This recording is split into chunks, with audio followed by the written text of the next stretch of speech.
Well,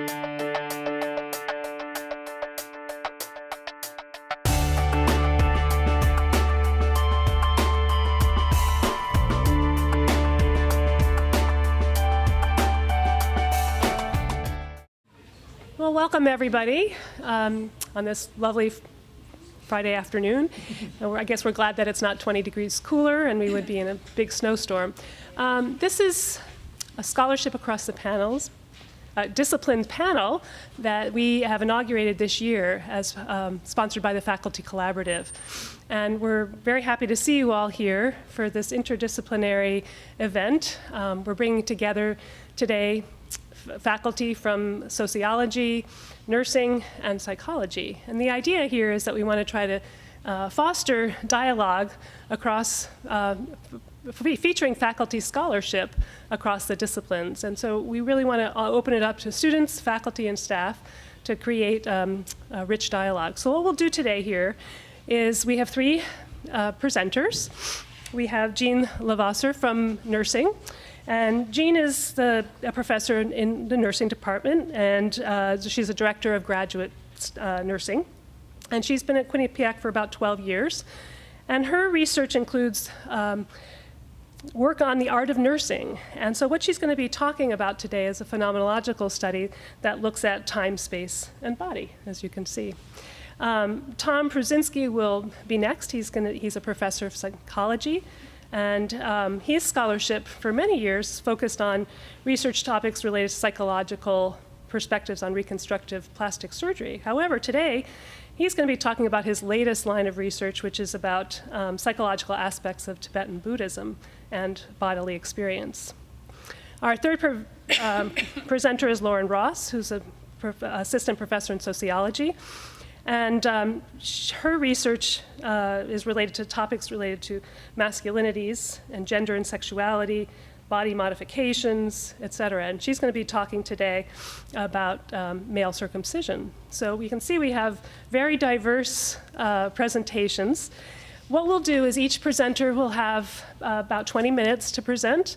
And then after each person presents, we will open it up for questions and discussion. I do want to mention a couple of upcoming events. On March 23rd, we will be having a sabbatical panel. So faculty who have been on sabbaticals will be meeting with us to talk about their work. And then on April 8th, we have a very exciting event. Some of you may be familiar with Waiting for Superman, the documentary, and we'll be showing that and then having a panel discussion with different faculty. So it should be a real exciting event, so please keep your eye open for further information about that. So without further ado, I'll turn it over to Jeanne.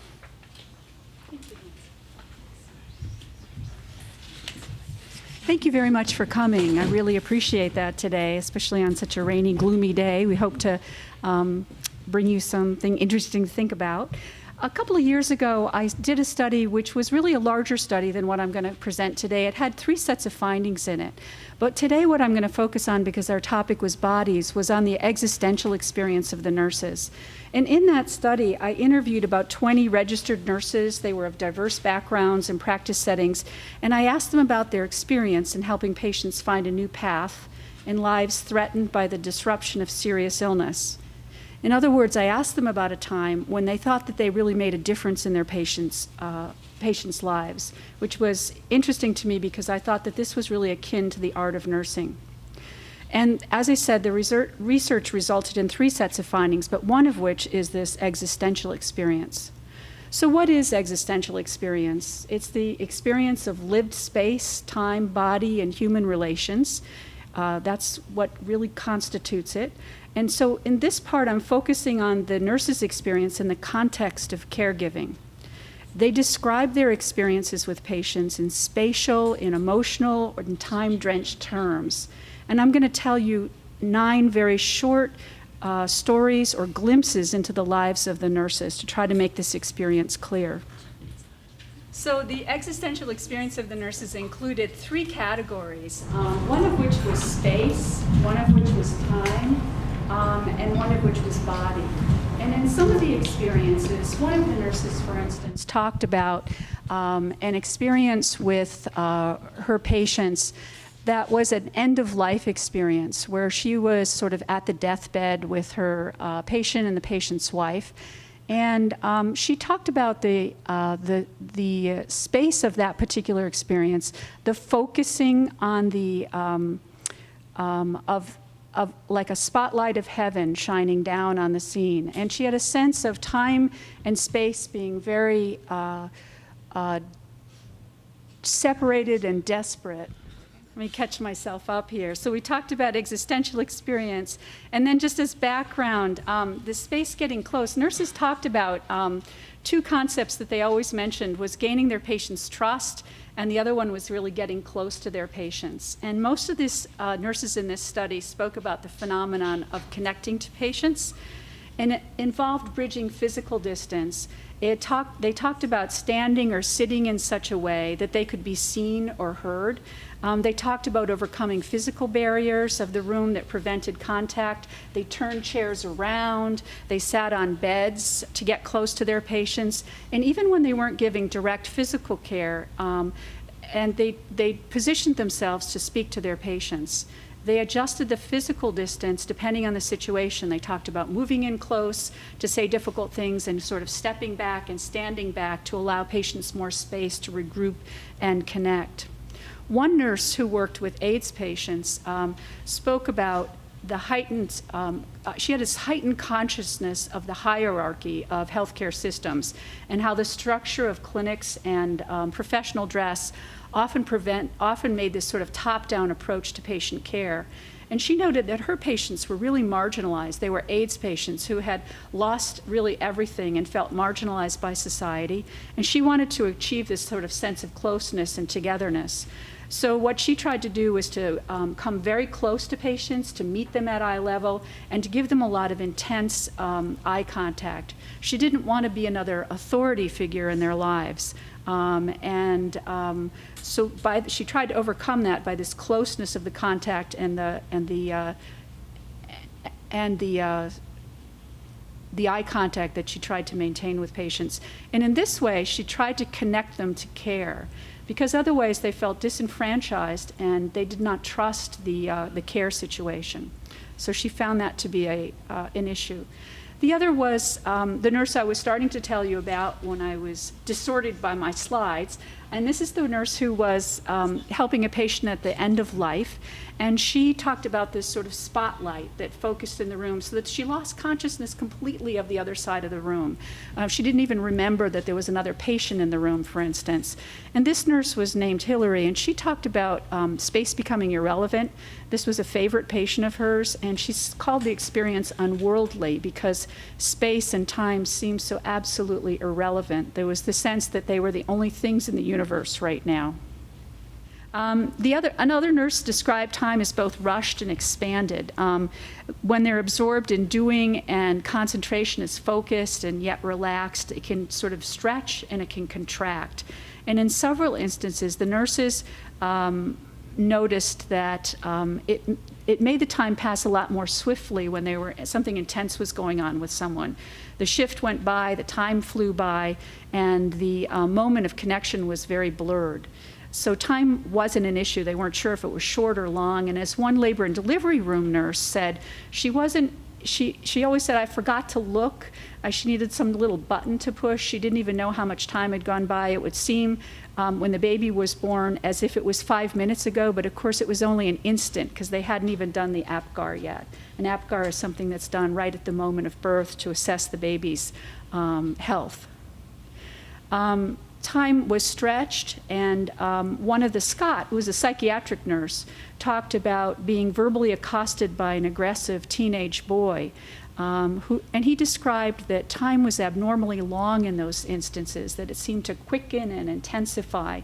He said that his mind was filled with a rush of thoughts about what to say, how to stand, and where to direct its gaze, what he might have to do if the patient became verbally abusive and physically abusive.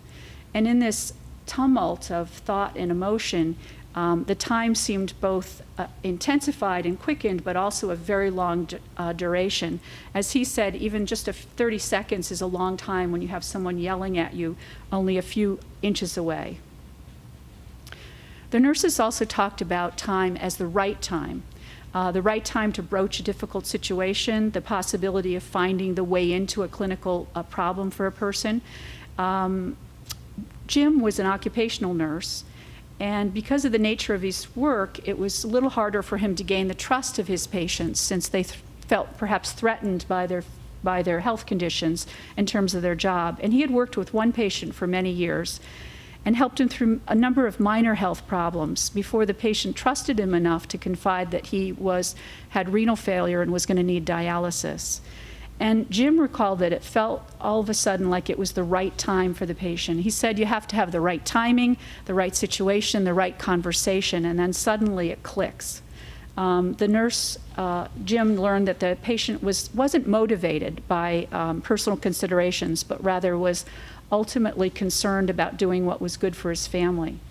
In fact, it was the patient's breadwinner role that was so important that he postponed dialysis. And when Jim reminded the patient that he wouldn't be around for his family unless he accepted dialysis, suddenly the time seemed right and dialysis became a more critical issue, and the nurse had found the way in to help the patient accept the procedure. I have 3 more short vignettes with terrific pictures. Valerie was a home health nurse, and she talked about this. Now we're going to talk about the body. We've talked about space and time a bit. I'm going to talk about body. Valerie was a home health nurse, and she described how caring for a man with lung cancer had caused her to connect with and focus on her patient in a way that really went well beyond physical care. She said, I can't put my finger on what exactly made the change.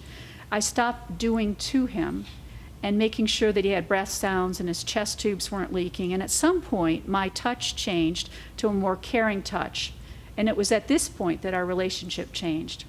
After this, he began to tell her the story of his life, and she really enjoyed that. She said he had a lot to share, his stories were very vivid, and they were often the highlight of her day. And she believed that having him tell those stories really made a difference to this lonely man. But more than that, it made a difference to her care. And as she went forward later with other patients, she realized that she had changed, and her previous approach of sort of going at somebody and fixing them or doing to them changed to one that was more enfolding and caring. So that was something that she learned from her patient. And then Scott, the psychiatric nurse that I've mentioned before, mentioned how tense his body was during the encounter with that angry patient. He said, I was tight as a board. I was extremely tense, but I had to physically not present that way. He was very aware of needing to make a decision not to clench his fists, not to do anything that was provocative, and to avert his eyes and not confront him directly. He asked him to move away. He told him that he was very uncomfortable, and he let him know how he was feeling, and eventually the patient was able to maintain control and gain control. And so here, in a situation where the nurses are temporarily adversaries, he had to really monitor his body and how it was reacting, and to use it to try to diffuse the situation. And then lastly, Hillary, the hospital nurse, was a patient. She was caring for a patient dying of cancer, and she told me that the relationship had deepened over all those hospitalizations that he had had, that he was a special patient to her, that they had bonded together as buddies, and that they shared a similar sense of humor and fondness for verbal repartee. She had stayed late over her shift on this night, and she said that she knows when significant things are happening in her life because her hair stands on end. You know, that experience along your arms or maybe on the back of your neck. And shortly before he died, he murmured, I am in the best of hands. And at that moment, she didn't know that death was quite imminent, but his words had an immediate effect on her body. She said, it's very reliable. If I get chills, that's something very important is happening. And she's had that experience at other deathbeds. And she doesn't know if it's just the human experience or response to someone, or if there's more of a metaphysical relationship for that. But she had a very profound reaction to the I am the best of hands. She wasn't sure if it was her hands that he was speaking about, or the hands of some metaphysical being that he was about to pass to. And so, in conclusion, what I'd just like to finish with is something that maybe will tie some of these body, space, time experiences together for you, which is a poem that speaks of a nurse's first experience in experiencing a death. So, a new nurse experiencing a death for the very first time. And the title of this poem is Shifts. I'm 2 months out of school when Maddie says, "Come help me turn Mr. Evans."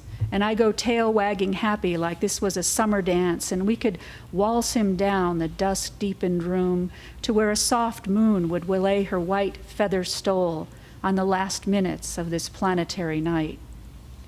We hook hands in the sour hollows of his arms and raise him on the bed light as a June bug. He gives a long, oh, all the breath coming in a hush I should be able to see but can't yet because I haven't got imagination. Then Maddie says, I think he's gone. Even before she did, I felt my neck hairs prick up. Suddenly, I'm in 2 places at once. Here, close up, one finger curled inside the snaps of his Johnny, watching Maddie place her peach frost nails on his pulse, bend a calm neck over, and there, high in the corner of the room, looking down on all of us, dust on the door jamb, his table splayed in a spotlight of roses, with everything slant like I'm in the arms of an angel going backwards, and the world's a bright comet streaming out from this dark ball of a room. I come thudding back as if I've been smacked in the solar plexus, mewling like any newborn, and that's how shocking my first one was. Thank you very much, and I'm sorry about the pictures. Nice to have a little moment of silence after that. Was beautiful. Space, time, bodies, the transience of life. That's going to be the theme of my talk. Buddhist-inspired meditations on bodily experience. Let's see if I could get the slides going here. The essence of my talk is about training the mind to focus on a particular set of topics. Can we train our minds so that we're more consciously and more consistently focused on what is important in our lives? Is this working okay? Second focus of my talk today is what lessons can be learned from those who experience life-threatening illness and from those who have died. Perfect segue. You've provided me with a perfect segue. And the third theme is, can Buddhist meditations on the preciousness and impermanence of our bodies help us to focus on what matters most? That's really very much in the theme of what I'd like to talk about also. And maybe as you think about things, what matters most in our lives. It's going to be a theme I'm going to keep coming back. And I would bet that everyone in this room knows in their hearts what matters most. And then the question is, do we focus on what matters most in our day-to-day lives? I'd like you to think, if you can for a moment, do your thoughts change, do your emotions change, do your behaviors change when you're at a wake or at a funeral, or when you're in the presence of death? For years, I worked at University of Virginia Burn Center, and we would see approximately 1,000 patients a year, and they died on a regular basis. And I have a vivid memory of leaving my office and walking out into the Charlottesville warmth after a patient would die. And I was always more gentle, kind, attentive, dare I say loving towards everybody, but particularly my wife and my friends when I went home, when I'd experienced a death earlier in the day. And that's where I'm going, the emotional tone of that. And do you change when you're at a wake or at a funeral? Do you act with more kindness, more gentleness, more perspective? And the Buddhists have some insight into this. I'd like to first, though, talk with you about some very interesting research in psycho-oncology and in health psychology. This is a brief overview of some research on post-traumatic growth following breast cancer. It's a controlled comparison study, really wonderful journal, really solid science. And basically, the question posed by this research is, if you experience breast cancer, is there anything good that can come out of it? And there's a very, very strong and rapidly growing body of research in psycho-oncology saying that for some individuals, not all, but for some individuals, having cancer can bring benefits. There can be post-traumatic growth. My brother, who had cancer twice in his life, as a 25-year-old and as a 50-year-old, the second one killed him, said, though, even of the second cancer, that it was the best thing that ever happened to him. My brother was a very intelligent, insightful, wonderful, wonderful human being, and that puzzled me until I started to read the research. This is a wonderful study from 2001 that says, comparing women with breast cancer to those without, that some individuals in the breast cancer group showed a greater appreciation for life. So the preciousness of life, a theme and a word I'm going to use a lot. Some of these women also showed improved relations with others. So when we know the transience of life, right? When you go to a wake, you go to a funeral, we all of a sudden see the veil is pulled back for a moment, and we know that's going to happen to all of us, and that opens up a door to compassion. For some, it brings about a positive spiritual change, right? So small things don't matter so much.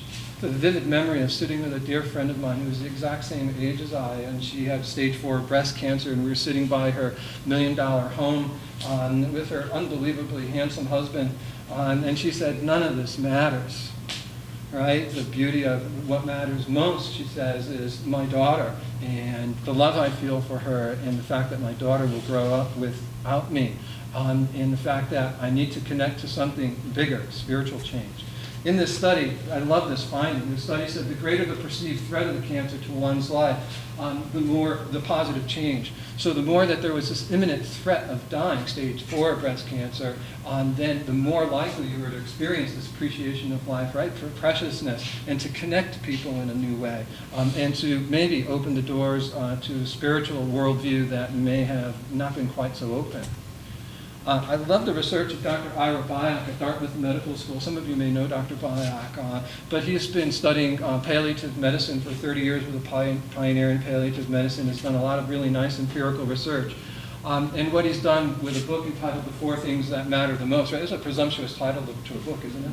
The 4 Things That Matter Most. But how can he be, he's not a presumptuous man. He's a very good man who has spent his life working with people who are on the brink of death. That's not like something that's vaguely in our future, but people who are terminally ill, and then that's his job, is to help them die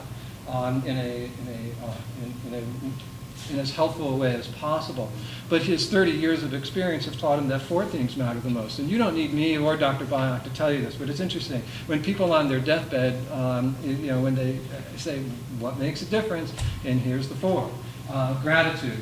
Just thank you, thank you, thank you, thank you, right? Thank you everything. Thank you good, thank you bad. Love, right? You don't need me or Dr. Byock to tell us that. So love becomes paramount, not money, not appearance. I've spent 25 years working in the psychology of plastic surgery, people focusing on their appearance, but when you're on your deathbed, who cares, right? I love that Dr. Byock says at the end of life, we look to forgive others. If we're fortunate, we look to forgive others. And God help us all, we look for forgiveness from others, right, for the pains that we've inflicted on others or ourselves. So the cancer study, some conclusions from these 2 bodies of research is having cancer can potentially get us to deeply appreciate the life we have right at this moment, right? We might improve our relations with others, and we might listen to that still small voice of spirituality calling us, right? It's a still small voice. We sometimes can't quite hear it. Some of us hear it vividly, but most of us, or many of us, it's a faint voice. It's there, and we need to tune into it. In the process of dying, according to Dr. Byock and common sense, finally, we focus on what's important to us. It becomes clear that gratitude, forgiveness, and love is what matters the most. But getting cancer and dying are a high price to pay for that perspective. True. Did I get a smile? That's my only joke. That's it. That's all I got in terms of funny, or attempt at funny. But that's a high price to pay, right? Wouldn't it be nice to have this love, forgiveness, preciousness that we get glimpses of, right, when the veil is pulled back? Wouldn't it be nice if it could be made stable? Couldn't we, when I go home tonight, when you go home tonight, Can we love somebody like we're aware of how fragile and permanent and precious everything is? And thus enter the Buddhists. Let me first ask a couple of questions to go from here. Can we cultivate these benefits that I've mentioned, awareness of what's most important? Is it possible to cultivate these benefits so that they deepen and become more stable? I love the word stable, right? Because we get glimpses of this. We come home from the funeral, the wake, we're nice, and 40 emails later, we're numb, right? Can we live with an unwavering focus on what is most important in our daily lives? Can we live like we're aware of dying without being overwhelmed or by the sadness or the potential existential threat of that? So I need to back up for a second. Most people obviously would think of Buddhism as a religion, and it's important for me, just as a scholar of psychology, to make clear that Buddhism is very much a science of the mind. All of you in the room know who the Dalai Lama is, 1989. The Dalai Lama, 1989 winner of the Nobel Peace Prize, but most people aren't aware that he is one of the world's great scholars. To get a doctoral degree in Tibetan Buddhism, he's a Tibetan Buddhist, takes 25 years. And they have some of the most rigorous training. And they're very, very clear, Tibetan Buddhists, that Buddhism is a science of mind. The Dalai Lama, the guy with the nice laugh and the beautiful smile, and who goes trotting around the world speaking about peace, is also brilliant. And here's what he has to say about Buddhism as a science of mind. He said, it's because Buddhism places emphasis on eliminating the root of suffering through a process of mental training, that a number of people have observed that Buddhism is not a religion in the true sense of the word, but more properly speaking, a science of the mind. There seems to be genuine grounds for such a conclusion. So what I'm setting up here is that, there's lessons from cancer, there's lessons from dying, but it's a high price getting cancer and dying. Is there another way to bring this preciousness and this love and forgiveness into our hearts, into our minds on a daily basis? And in fact, this is one of the primary practices of Buddhism. And if you study Tibetan Buddhism, it is one of the first steps on the stages of the path to enlightenment, enlightenment being the ultimate goal. The first thing you meditate on is how precious life is, and then you meditate how quickly it disappears, right? I often think about 9/11, right? How many people died in the World Trade Center, which is stunning and still hard to fathom that much death and suffering. But I've always been taken by the idea that the coroner at NYU, who was in charge of cataloging the remains that did remain, said that approximately 1/3 of the people who were in the World Trade Center, there was never a trace of them. Nothing, not a bone fragment, not a cell, evaporated, gone, right? So that's what 9/11 for me was, a teaching in this Tibetan Buddhism. Preciousness, disappear, precious, gone. Right? This is Dalai Lama. So Buddhist meditation, some of you may be familiar with Buddhist meditation, but in Tibetan, the word for meditation, I only know one word in Tibetan, and that's this one, gom. And gom means to become familiar. To make your mind familiar. So not about making calm. We can talk about that kind of meditation, but Gom is about becoming familiar. So in this context, we're becoming familiar with body experience. And Buddhism has a very, very, very, very rigorous way of walking us through a series of ways of becoming familiar, a series of ways of bringing important themes to mind. And that's what meditation is. When you think about meditation, familiarity, and it's about, just think of the term attentional control, the two words, attentional control, where you bring your focus, where your mind is focused, and when it wavers, you bring it back.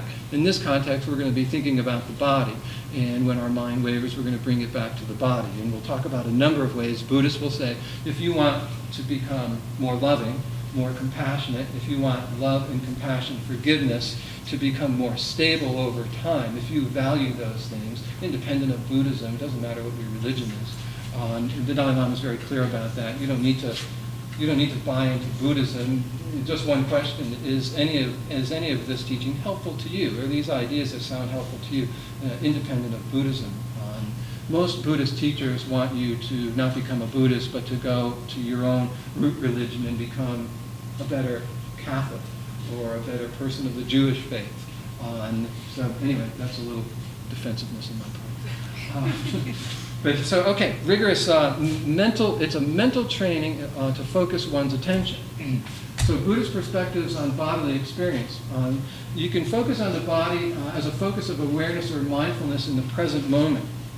I'm going to come back to this in a moment, but this is a meditation on preciousness of our bodies as they exist now, whether old, young, healthy, sick. But that our body is a miracle, and it's working, or it wouldn't be here, right? We wouldn't be here. It's a miracle, right? I say to students, I teach a course on positive psychology, and I sit in a chair, I never sit. And I get up and I say, you just saw a miracle. And this movement, the ability to move, speak, is miraculous. And what Buddhists want us to do is to become aware of moving. We just take it for granted, right? But how many people cannot move? My brother was a Green Beret and was a jet pilot and was this amazing guy. In the last 2 months of his life, he couldn't walk from here to there. His life depended on it. And so movement, breathing, it's a miracle, but and it's happening right now, but we might not be aware of it or fully appreciative of it. And so the Buddhists would say, bring your attention to that which maybe we don't focus on. Breathing. The body is a rare and precious gift. And what does it take to create this? Right? It's amazing. Rare and precious. Body is impermanent, right? The Buddhists are very quick on this one, right? Preciousness, and then we're not gonna stay only with that. We're gonna become more aware of preciousness by knowing that people disappear. Right? Our bodies will disappear. They'll be gone. And a topic I won't be able to touch on is the body as a vehicle for cultivating wisdom and compassion leading to enlightenment. That's the Buddhist ultimate goal, is to become enlightenment. Enlightenment is defined as attaining the pinnacle of wisdom and the pinnacle of compassion, a wish for all beings to be free of suffering, and then I would like to play a role as an enlightened being in that process.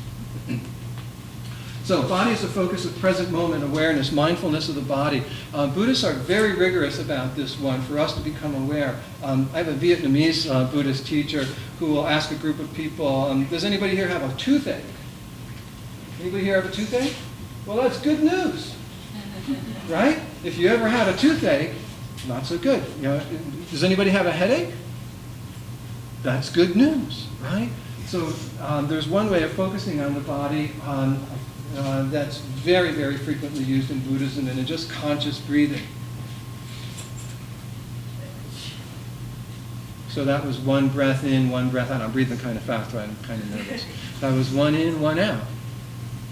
We're all doing it right now. What would it be like to just bring our attention to the miracle of the body moving in and out of our bodies, right? So some of us have witnessed the last breath of our parents. Breathe out. Gone. So conscious breathing, but the miracle of breathing, following the breath, following it in as it moves in and out, small but miraculous. You can use the breath to calm the body. Buddhists love that one. An awareness of the whole body. There's what's known in Buddhism as a body scan, and you bring your attention through your body it's a scan of the body.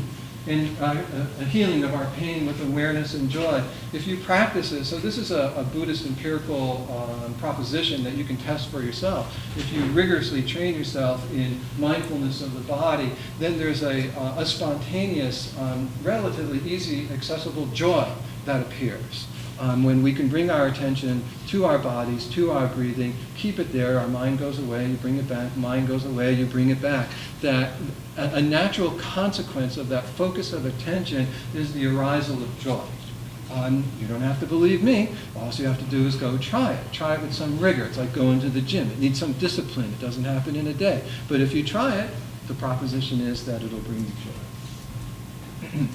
So there's meditations and contemplations on impermanence. One of this Vietnamese teacher, Thich Nhat Hanh, who's a very, very well-known teacher, has these contemplations on impermanence. So this is done in a state of calm. You wouldn't do these meditations if you're sad, depressed, grieving. You do it when you're healthy, strong, and you know why you're doing it. you would be doing these meditations to try to foster compassion. If they cause you any difficulty, Buddhism would say drop it immediately. But if you're strong and you know why, and you're not depressed and not grieving, then maybe from a calm place and a state of mind, I am the nature, bringing our mind, I am of the nature to grow old. There's no escaping growing old. Right? And really let that in, contemplation, that idea of letting that idea or that thought, that reality, right? That's the truth. I'm the nature to experience illness. There's no escaping it. Everyone in this room will be sick, right?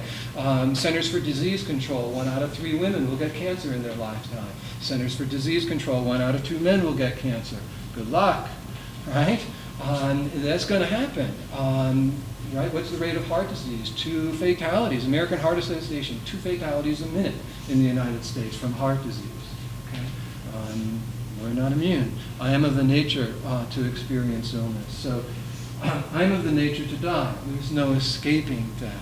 Right? So remember what I'm trying to do, that these wonderful things come from an awareness of death. If from a place of strength and love and compassion and acceptance we can do these contemplations, then does it move our mind towards love and compassion in our daily lives without the cancer, without the dying, without being in a burn center or at a wake or a funeral, right? You okay? Is this making sense? All that is dear to me and the ones I love are of the nature of change. There's no way to escape being separated from them. Okay? Everyone I love, everything I own, someday will be gone, right? Every piece of clothing in my closet, every CD I have, right? My beloved 14-year-old dog, my beloved wife, we will be separated. What is it like to bring our attention to the truth of that reality? Does it in fact turn our hearts towards love, compassion, forgiveness, and gratitude? Buddhist worldview says yes. You don't have to believe me. You don't need to, Dalai Lama is very clear. I've been blessed to be in the presence of the Dalai Lama in large rooms very many times. He said, don't believe me. The Dalai Lama said, don't believe me. Don't believe Buddha. Don't believe Scripture. Try it yourself and see if it works, right? If it works, great. If it doesn't, throw it away. Drop it. So the healing effects of meditating on impermanence, the main goal of these meditations is to become deeply aware of how fragile and impermanent our bodies are. A stable awareness of this fragility is an important foundation for cultivating deep and lasting compassion for all beings, including ourselves, right? So we're going to have to figure out, if you haven't already, I hope you have, we have to figure out how to open a door of compassion to ourselves. And these meditations can do that. The goal of this meditation is not to focus on what's negative or to develop a morbid preoccupation. So if you start taking on Buddhist worldview that everything is suffering and death and impermanence and something has gone wrong. If you spend any time around Tibetans, you know that they're the most joyous people you'd ever want to meet. Joyous. And they've lost their entire country, right? Genocide. If one has interpreted these teachings from a negative or morbid preoccupation point of view, then they've been mistaught or mislearned. If one does these meditations and they lead to sadness or withdrawal or anomie or existential dread, then something's gone wrong. The results of them should be joy, happiness, preciousness, love, gratitude. It should be positive mental states. So Buddhists love to have us focus on meditation, on death, that death is certain, and right, the time of our death is uncertain, right? Most of the students in this class, if I asked them, in this room, if I asked you, do you think I'm going to die before you? You'd be certain I'm going to die before you, right? Because I'm 54, and you're in your 20s or your late teens, right? You're certain of it. Well, maybe not. We don't like these things. Right? This wasn't fun, was it? Sorry, I feel like I brought you all to the dentist or something.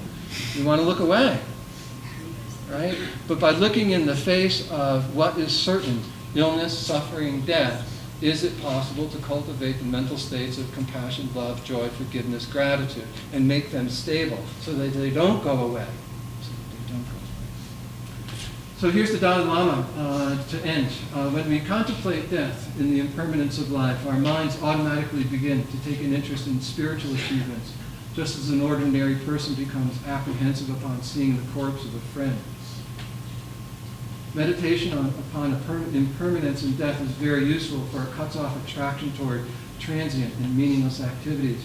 and causes the mind to turn what matters, to the mind to turn towards what is most important. Right? It's up to you and I to define what is most important, but I'm quite certain you know what it is. And can an awareness of preciousness, fragility, death, sickness, the things we want to turn away from, can they somehow bring you and I something positive? That's it. Thanks. Okay. Smile, everyone. Mine is not about death.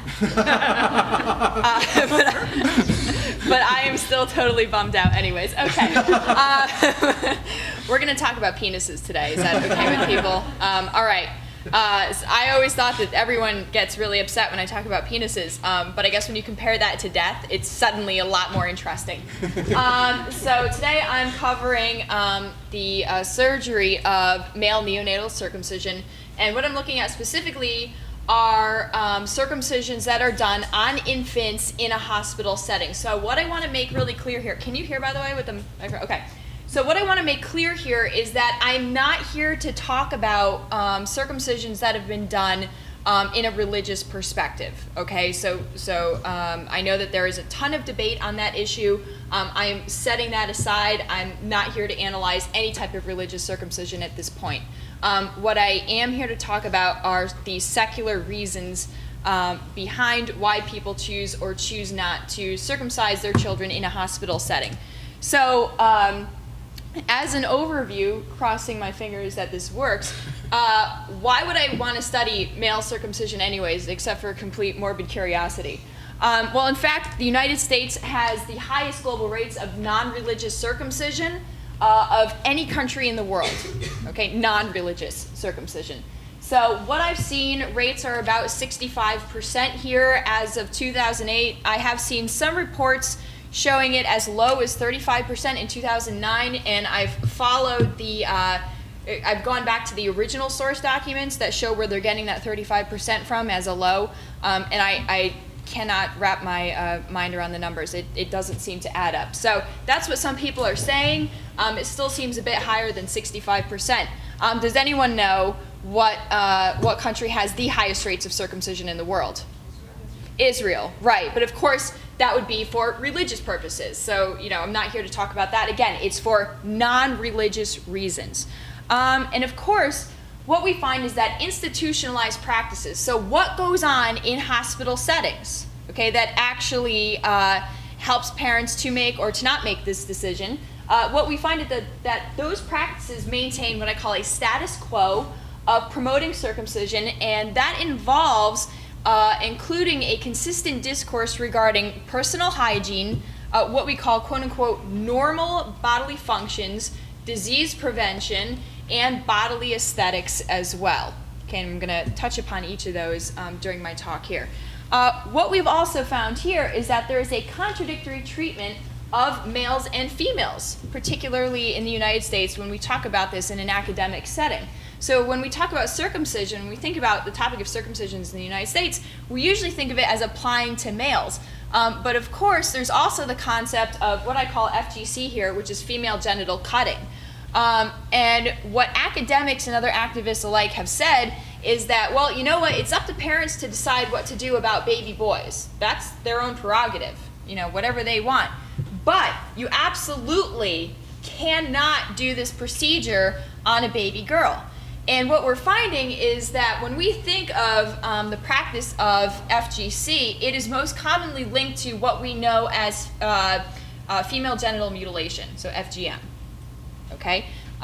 What we find here is that the types of female genital mutilation that are most likely to occur statistically throughout the world is the practice that most closely aligns with male circumcision. Okay? So practices of infibulation, completely destroying female genitalia, so on and so forth, is not in fact the norm. The norm globally is a procedure that mirrors, so to speak, what we do on baby boys here. Furthermore, all medical associations, major medical associations that we know of, claim what we would sort of call a neutral stance. And what we say by that is that the risks don't outweigh the benefits don't outweigh the risks, so parents, make your own decision. Figure it out on your own. And they really do basically say that. Figure it out on your own. So this research, which is based on my dissertation that I completed not too long ago, covers a number of general research themes and questions.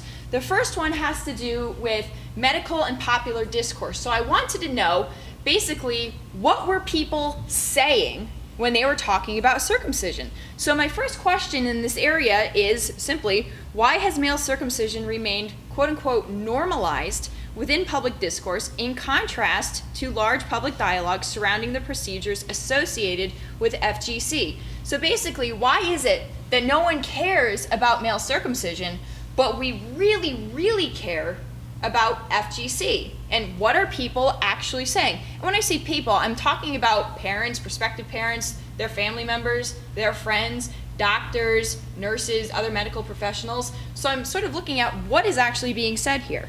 The second theme that I'm looking at is institutional authority. And what I simply mean by institutional authority are the ways in which medical professionals have some sort of power. They give out information. They tell patients, parents, about this procedure. That's the assumption, I guess, anyways. So my next question with this is, what are the ways in which authority is maintained and negotiated within a hospital setting regarding male circumcision? So what I basically say here is that authority is a process that is negotiated. It's not something where doctors are always telling parents what to do. There's also situations, common situations, where parents say, you know, it doesn't really matter what you have to say to me, doc. I'm going to do what I'm going to do, and I have my own reasons for it. Finally, I'm looking at the negotiation of informed consent. So my question here is, who has the ability to choose whether or not an infant or child undergoes circumcision, and how are those choices negotiated? Okay. Now, what's interesting about these, especially this last question, and I sort of want to put this in perspective, is that circumcision in the United States, male circumcision, is seen as a purely cosmetic procedure. That is how it is talked about to parents in every instance of the informed consent process that I have seen. Okay, so in this instance, if it is only a cosmetic procedure and is not done for any type of health benefit, as it is explained and described by the pediatrician, then parents are not allowed to give proxy consent, which means they're not allowed to give consent for their children. Okay, so only the person themselves who is going through the procedure has the right to give consent to a procedure that's done for non-medical purposes. Now, of course, we could say proxy consent works in a situation where that person's life is in danger. I would hope then that parents could give proxy consent. Okay, but what we find is that this procedure is unique, and that is, it is the only one that is considered to be cosmetic in nature that other people can sort of give consent for on behalf of someone else who's too young to give consent on their own. So what I did here, among various things, I know you can't see this picture, which is too bad. I wish we could have the front lights off. But what I did was I did field research in 2 hospital settings. My first hospital setting is what I call County General Hospital. That's paying homage to ER back in the day, if you remember that. And this is a state-run hospital. And St. Augustine is a privately run Catholic hospital, so they're pseudonyms. And these pictures here are actually showing what we call circumcision tables, okay? And it looks kind of like the outline of a little baby, okay? And so what you'll see is that in the first picture, there's sort of like a plastic covering that looks like a baby, and what they do in a hospital setting is they strap the baby down, and they use like Velcro straps to like make sure that the baby can't move. And you'll see actually, just to kind of put this in perspective, there's like a staining here. This is from the lidocaine that they put like in that general area there. That is in the state hospital, and what we find is those materials, the whole bed in and of itself is reused, which is why it looks a bit older. In the privately run hospital, we have this one, which you can't see at all. It's like all white. There is no staining because the entire area is basically discarded, and then they use new, brand new coverings and things like that. So what I basically found, I did field research, so I went in and I shadowed pediatricians who performed the circumcisions.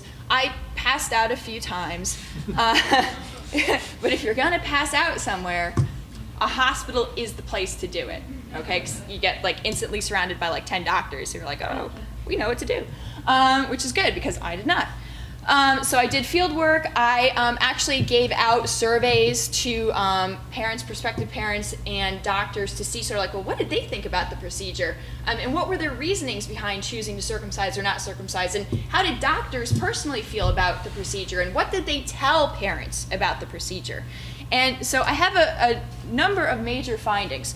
The first one is that both County General and St. Augustine offer circumcision as what they call a service to their patients. So in both hospital settings, what I heard repeatedly was that doctors would say, listen, you know, honestly, I would rather not do this. It's kind of unpleasant. It doesn't make me feel good about myself as a doctor. But if we didn't offer it as a hospital, we'd be screwed because then everyone else would be going somewhere else where they knew they could give birth and then get the circumcision done. Because circumcisions are generally done no later than 48 hours after a baby is born. Okay, so it's just considered to be a service. They all said they don't really want to do it, but whatever.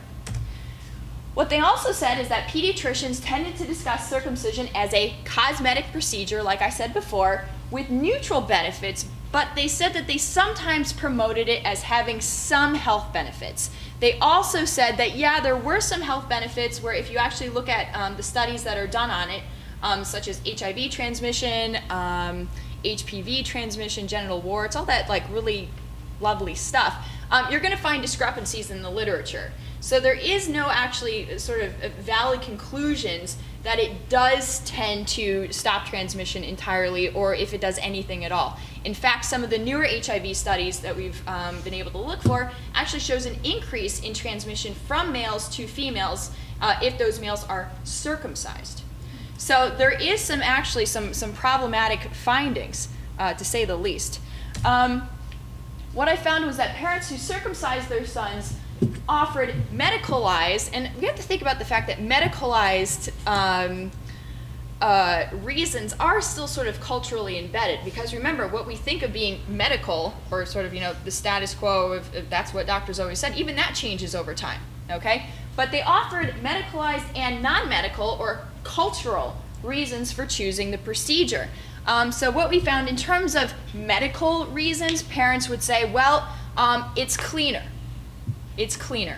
And of course, pediatricians would say, well, soap and water works just as well.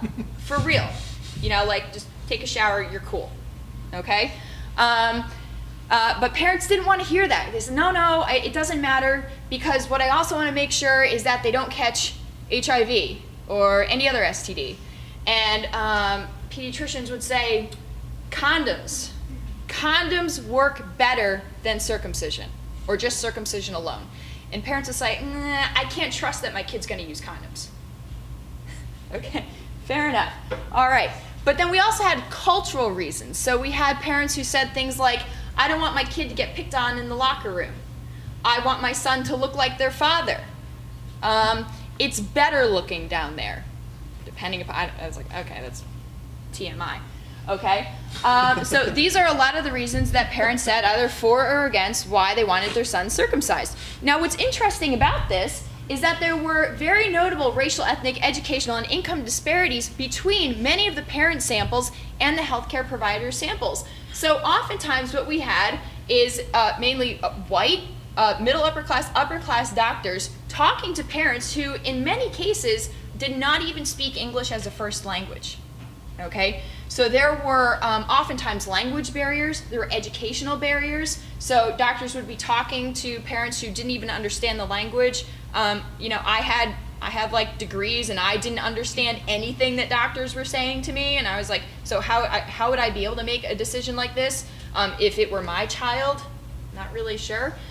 So in fact, there were basically, we could say there was a bit of a culture clash. We had parents who were coming at it from one angle, and we had doctors who assumed that parents knew what was going on, but they didn't.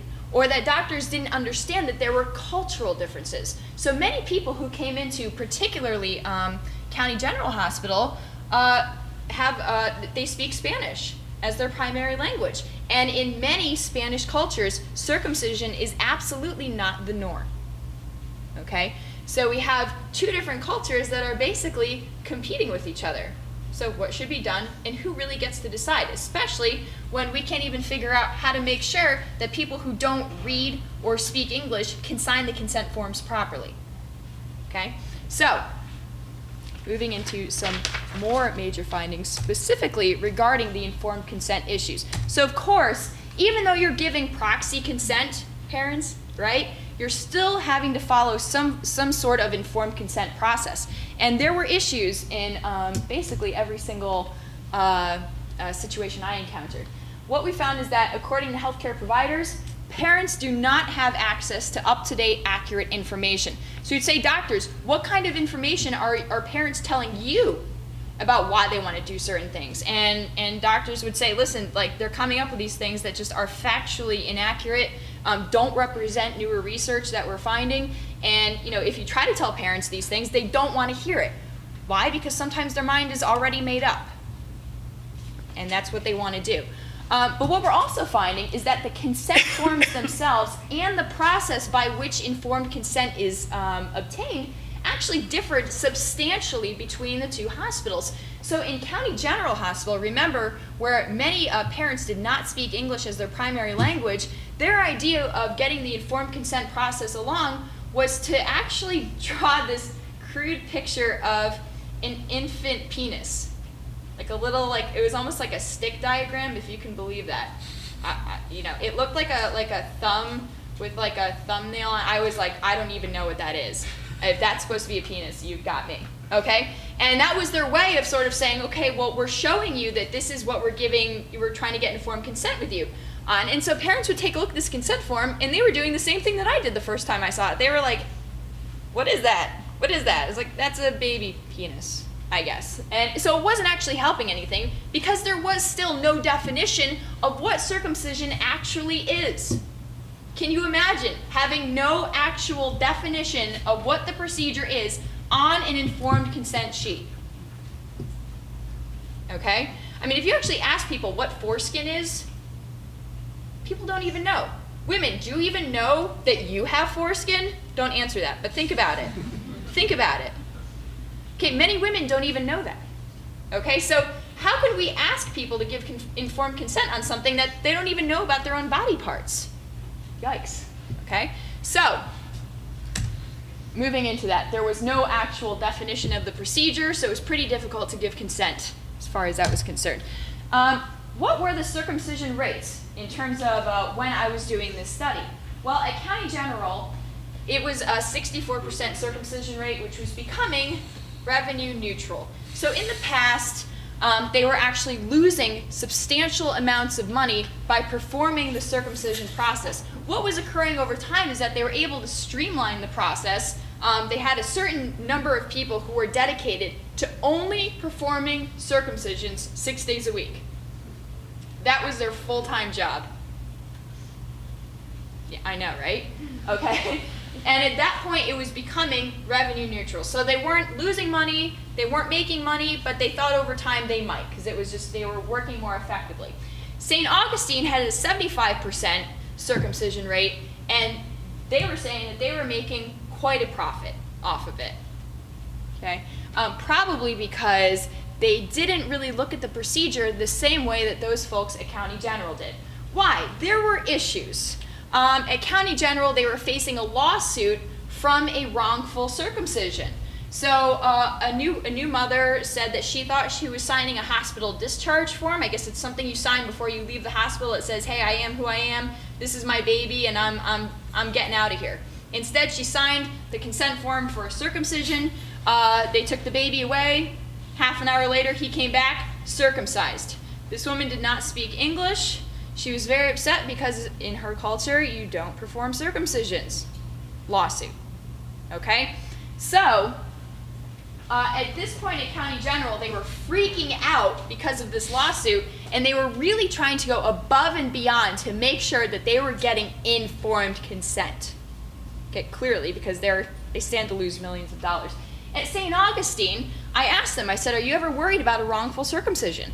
And they said no, because you know what, the baby's still going to be fine. They're going to come out of here, no big deal. We didn't do anything wrong. No big deal. And I said, well, you know, do you worry that like some parent could potentially be upset? I mean, you might think there's not anything wrong, but someone else might. No, we just assume that if it happens, it's no big deal. Okay, fair enough. And so they were actually not experiencing the same problems as County General was, simply because they weren't looking at it as a potential problem to begin with. So, for further discussion points, and again, I guess some more major findings, what I'm finding is that based on all of this research, there is a focus on circumcision as a routinized, culturally embedded procedure. We are seeing that circumcision rates in the United States went up slightly in 2002. There was a lot of research that got published on HIV/AIDS transmission in the United States, and so parents were sort of hopping on the bandwagon there and said, okay, well, let's just, prophylactically, let's get rid of this skin because it's going to cause AIDS. Okay, it was like the big, literally, if you read blogs, it was foreskin causes AIDS. And it was kind of like, not quite, but it was a bit of a scare tactic. And what we're finding now is that a number of anti-circumcision groups have become, I wouldn't say mainstream, but they're on the peripheries, especially when we're looking at blogs for new parents online, pregnancy blogs. They've been able to make their way as almost a social movement online. And them spreading information about the fact, well, not everyone is getting their son circumcised in the U.S. Other parents are saying, well, okay, then maybe it's not something I have to do anymore. So even though I would argue that it's still a very culturally embedded procedure, it's something that makes us, quote unquote, uniquely American. People are starting to question it a little bit. There's also a rather large discussion of human rights involving bodily integrity, consent and choice, so who is allowed to give consent to the procedure, like I said before. And what we often find is that pro and anti-circumcision groups talk past each other. So many groups who really want to push circumcision in the United States, and not all of them are religious in nature, although some of them are, they say, listen, we hear what you're saying, okay, that a baby cannot give consent to a procedure because it's too young, and parents, therefore, shouldn't be giving consent on his behalf because it's not medically necessary. However, we also have this concept of group rights. So human rights as a group rights perspective. So Jews and Muslims who practice circumcision very, very widely would say, you preventing us from being able to circumcise our sons is the same as you saying that we do not have the human right to practice our religion, which in and of itself, therefore, is a human rights violation. Okay? Now, those groups who are mostly against circumcision would give a human rights perspective, but from an individualistic perspective. So what they would say is that group rights essentially don't matter. It's not important. Whose rights matter are the individuals. And this is something that I wouldn't say is uniquely American, but it's something that's a bit westernized in nature. So what we find is that these groups are actually talking past each other because they're not even starting from the same logical frameworks to begin with. I'm also looking at how circumcision, or again, any other non-medically necessary procedure, shapes what we would consider to be normal and deviant male bodies. And the ways in which male bodies are marked in opposition to female bodies, which are protected by law in the US, okay? So when you find out that you're having a girl, case closed, okay? Because if any doctor goes near your baby girl's genitalia in that way, they're going to jail. End of story, okay? And yet, if you find out you're having a boy or you don't know and you wait and then you give birth, it's now all of a sudden, this is the question. What are you gonna do? Okay? So we're actually talking about the ways in which male bodies have to be seen as normal or deviant based on something that you wouldn't actually know about someone on a day-to-day basis anyways. Or maybe you would, but I don't really need to know about that. But anyway, okay. So it's something that is actually so innately private, but it's something that we make a big deal about, especially for non-religious reasons. So finally, we're looking at also how circumcision and its informed consent process is connected to rising healthcare costs. Some state Medicaid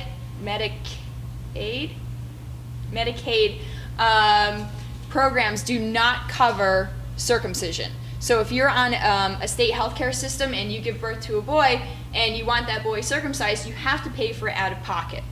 Okay? Some people say this is also a human rights violation because it does not allow people to make choices on behalf of their child without paying out of pocket. Other people are saying that it's actually a drain on the economy, believe it or not. Hospitals argue that it's a drain on their workers and that they don't make any money off of it. So the procedure itself costs between $80 and $120 to do, so each circumcision costs about that much. They get a kickback of anywhere between $40 and $60. So they're actually losing money depending upon the hospital and the way in which it's performed. And so that's basically all my research has found thus far, and I'm all set. So thank you.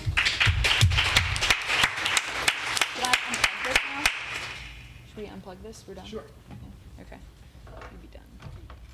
Well, thank you for those thought-provoking presentations, and I'm sorry about the technology glitches, but that seems to be part of our lives these days. So what we'd like to do, we have about 20 minutes, 15 minutes, to open it up for questions. To start our conversation off. I have a question. I'm not actually sure I can formulate this question yet, but I was thinking about your talk about awareness of the body. And as a healthcare professional, there are some people who are very aware of their body, and some people who have really no awareness of their body. I don't think that I could tell whether they meditate. I wouldn't say that you could divide them into spiritual groups or anything like that. I think sort of general population, there are some who are really aware of their body, and trying to think about how that really does assist in the healing process. Because I think that's true, that people who are aware of their body are much easier. They have they feel better. They have that process better. Do you want us both to take a shot at it? Yeah, and thinking about, sometimes when you say something to somebody like to do some meditation or something, leave me alone, I don't want any of that. But really to frame it in a way of just body awareness. I don't think I have a question in there. It's not.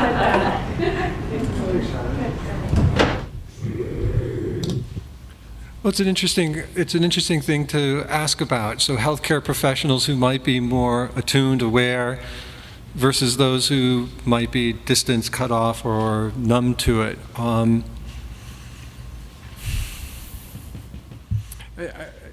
hearing it also from your perspective. If one is numb to and not in touch with one's bodily being, my guess is that you relate to patients differently and you experience the healthcare process, the interaction, the relationships, the job differently. I must admit, I'm skewed by, I've spent almost 25 years outside of teaching around surgeons. And so they're unique, right? They're not the least bit thrown by anything they've seen, and we wouldn't want them to be. But surgeons are notoriously not exactly, I have the greatest respect. I wish I was as smart. I wish I was doing as much good as surgeons are doing. But they're also not always known for their interpersonal warmth. That's not their forte as a general rule. If you have a surgeon who is warm, wonderful. And my experience is that they're all wonderful human beings, but they're not known for their interpersonal warmth. They're not going to do a lot of this. They just won't. So I'm not sure what else to say. So they're very bodily tuned. They're strong in a very unique way, but it keeps them at a distance. And I don't know if I'm even remotely in the ballpark of what you're asking. I'll take a stab at it too, Maureen. Actually, I have a question to ask back, which I think may be part of what you're asking, and that's in response to meditation, how you make that transition or that leap from focusing on the breath or the bodily sensation to that wonderful kind of state of enlightenment that you talked about, where you can get toward appreciation of gratitude, you can feel a sense of love or warmth. And it seems sometimes counterintuitive that that focus on physicality will bring you to a sort of heightened awareness of what I might think of as consciousness or conceptual, almost conceptual things. So I don't know if, it seemed like one of your questions was embedded in that a little bit too. You have any ideas? How that magic happens? Well, there's all different kinds of meditation. And a very simple one is that mindfulness of breathing. And what we know, there's a really very, very rapidly growing body of research that a simple mindfulness of breathing, so being aware of of breath moving in and out of the body, breath moves in and out of the body, your mind wanders and then you bring it back. That out of that process can be born a very wonderful interpersonal sensitivity, and it allows you to actually give 100% attention to someone else, because you're learning to control your attention so that when you're in the presence of another human being, we're distracted by so many other things. We're distracted by what we're going to say, what we're thinking. A health professional is going through algorithms and checklists. But to actually be present and to give someone 100% of your attention is an amazing skill. And a simple learning to train your attention to focus on breathing, there's a calming, but there's something else that occurs. Then you're now aware of where your attention is. And people know when you're giving them 100% of your attention, and they know when you're not. That makes a lot of sense. Last night, and we had two presenters talking, and one was a physical therapist and one was a PA. And they said different things. They were presenting together, but one of them said that when he is evaluating, he is really trying to do much more hands-off and listening to the patient. He's in tune with the patient and listening to the patient, but much more hands-off so that the patient would take a little bit more ownership of the whole healing process. And the other person, a few minutes later, said something about the importance of putting your hands on somebody in that healing touch. And I've been fighting with that. I myself am a touchy person, and I like that healing touch, and I've never not touched one of my patients. You know, I wouldn't even know how. When I walk in the room, I'm already touching them, you know, so I don't know where this is going either. But it's interesting, and really to think about how to bring that more into the clinic, into that care part.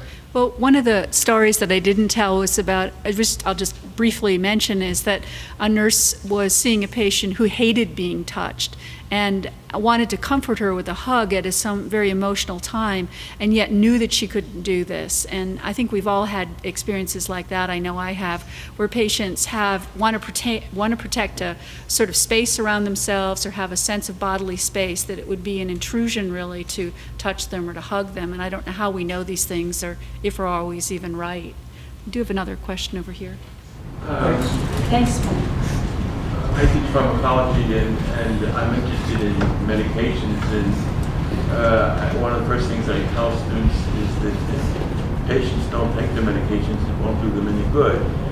And the whole issue of compliance is a very serious one, particularly now with the economic downturn. People are not filling their prescriptions or refilling their prescriptions. And the whole idea of introducing something foreign into your body, I think, is an alienating process for many people. And what healthcare providers can do who are involved in the medication situation is to have a discharge kind of educational program in regard to the patients. And I think research has shown that the compliance dramatically if that's done, if time is taken to talk with patients about it, but yet it's not done as much as it should be. And the number of medication errors and problems associated with medication is really a tremendous drain on the economy. And I think some of the things you've been talking about could be applied to medications. There's a website called Patients Like Me, which is interesting because it's patients talking to other patients about their experience with medications. And it's very instructive because when the healthcare providers are out of the picture altogether, people who are sick and feel something in common with people who are also sick with the same thing are talking with each other, and the whole issue of outcomes comes up in these conversations, which it never comes up in terms of medications. When they put a medication on the market, they don't know what's going to happen 10 years down the road because it's not going to happen. So this website is a tremendous asset. And anyway, I think that patients who are sick have an awareness of the fact that they're different, and how that plays into their care is something that does require a lot more study and a lot more effort. Thank you. Really great points. Just the way you're connecting so many interesting and important things. The compliance issue, you use the phrase of introducing something foreign into your body, the sense of being different.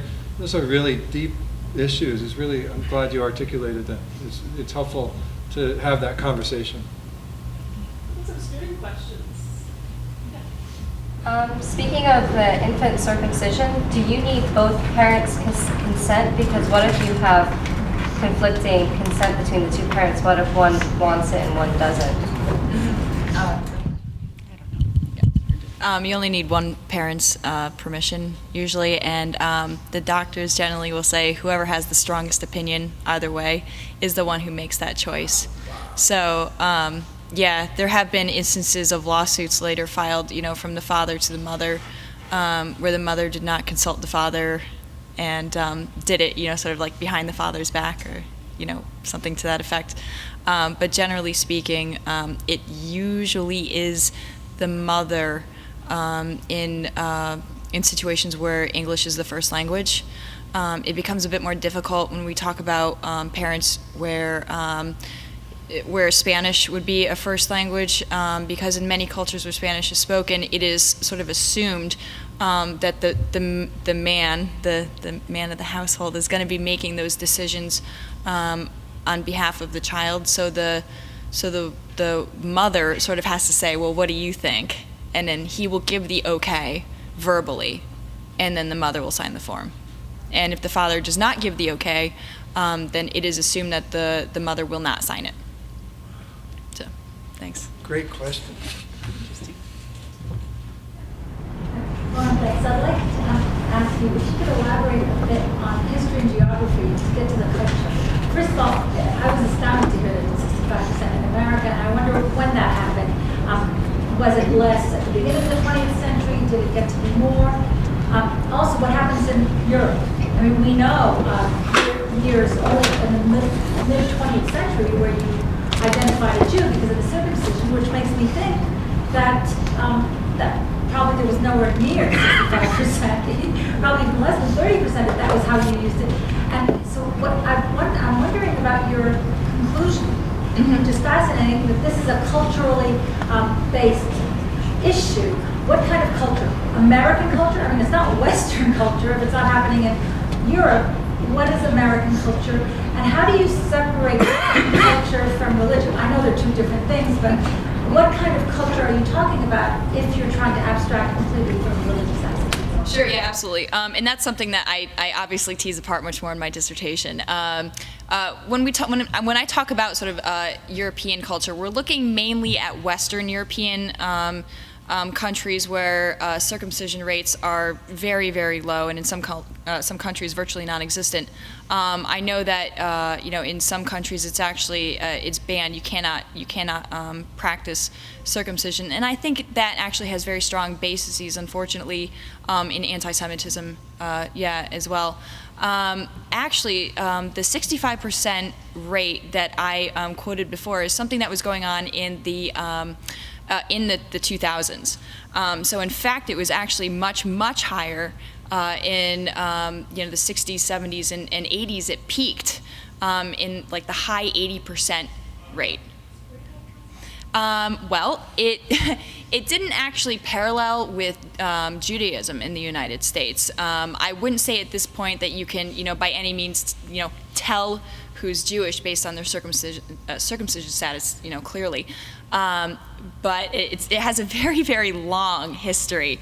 So I'm probably going to butcher it by just saying this now.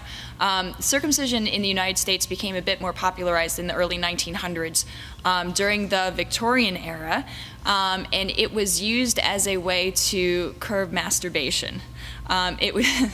Yeah, so it was seen as a way to stop people from touching themselves, particularly little kids. Little kids are curious, but we don't want them to do that. So circumcision was done on little boys. Cauterization of female genitalia was done at the same time as well. This was also done up through the 1960s for girls, chemical cauterization.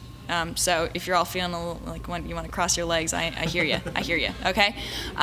So it was done as a way to supposedly cure other issues, epilepsy, dizziness, blindness, diabetes, anything you could basically name. It's always sort of been the procedure in search of a cure, so to speak, or the cure in search of a disease, rather. So this was something that definitely caught on, especially once physicians found that there was the possibility also of making money off of it. Because before the rise of insurance companies, it was something that parents always had to pay for out of pocket, which made it fairly profitable. I think that once we were sort of not so much concerned with masturbation anymore, there was the concept of personal hygiene. I personally am not really sure why it caught on with males and not females, because of course females have to practice personal hygiene too. And for the same reasons that men would.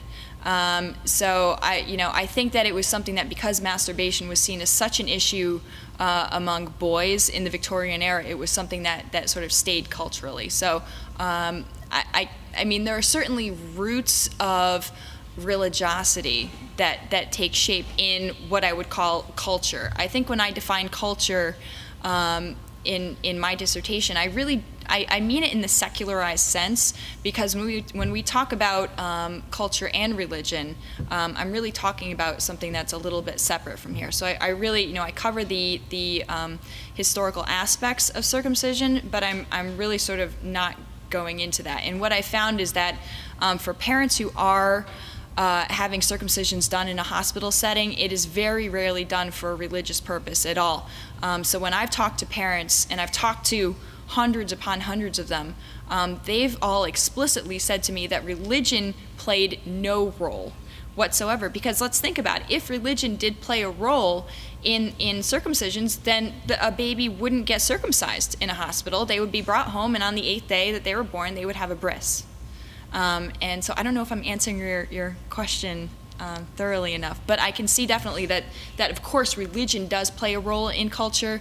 I'm looking specifically at sort of the secularized cultural aspects. Does that answer? Okay, great. I can't believe I'm asking a question about circumcision, but Go for it. So growing up and being in gym lockers, when I was a kid, everybody was circumcised, right? There was no uncircumcised kid. And it seems to me this is more of a signaling mechanism for groups, right? So now, let's say I had a son, and my son was not circumcised, right? And he's in a locker room in junior high. Was he associated with the poor kids who were in Medicaid, excuse me? So it seems like it's almost like this real defining thing that really separates people when they're naked, right? It's almost like skin color, except it's related to age. Yeah, I don't believe I've heard anyone, and this is just based on my research, I don't believe I've heard anyone who says that not being circumcised is a sign of lower class status. But if I was, if you're in a locker room at the turn of the century and the only people who are getting circumcised are Jewish people, it's very easy to identify the Jewish kids, right? Whereas we're all the same with the circumcision. So I guess it seems to me that the truth is that you should have everybody circumcised or no one circumcised. Or we could just have people accept other people for who they are. But actually, what is actually more telling is a couple of studies have been done where, and this sounds really weird, so I'm sorry for even saying this, but it was a study that was done. So, and I can actually tell you, I can give you the study if you want. Doctors would ask teenage boys what their circumcision status was. They'd say, like, are you circumcised or are you not circumcised? Like, go look. And about 50% of the adolescent boys that they asked, like, either didn't know or incorrectly, sort of. So, do you see what I'm saying? So we could say, oh, well, surely this person is circumcised. But the reality is that everyone actually looks different. There isn't just, one look. I know. This is the research. Everyone looks differently. Everyone has different size foreskins. Everyone has different size penises. And when you actually perform circumcisions, there's not one universal way to do it. So oftentimes, if you might think that you aren't circumcised, but in fact you were, it just they left a lot of it on.